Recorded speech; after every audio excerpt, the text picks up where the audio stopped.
Moikka! Tänään mä vinkkaan teille Paula Norosen kirjan Yökoulu ja hirveä hammaskeiju. Ja näiden yökoulukirjojen päähenkilöitähän on Paavo Zombinen ja Martta Vampyyri. Ja he käy siis yökoulua, eli on koulussa öisin ja nukkuu päivisin. Tässä kirjassa sinne kouluun saapuu hammashoitaja, jonka nimi on Karje S. Mätänen.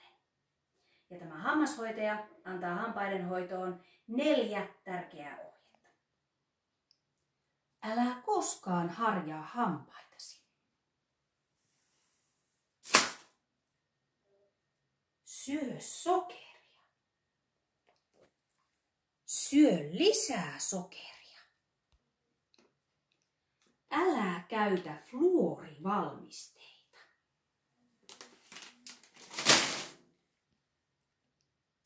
No niiden yökoululaisten mielestähän nämä ohjeet kuulostaa aivan tyhmiltä, koska hampaathan menee niitä noudattamalla ihan pilalle.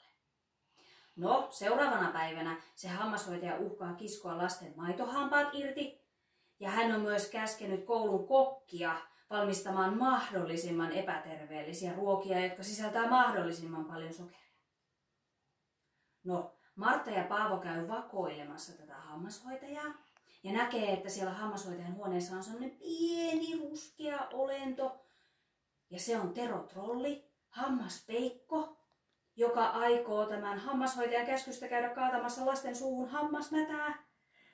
Pystyykö Martta ja Paavo estämään tämän katalan suunnitelman? Ja miksi se hammashoitaja ylipäätään haluaa tuhota ne lasten hampaat? Lue, niin tiedät.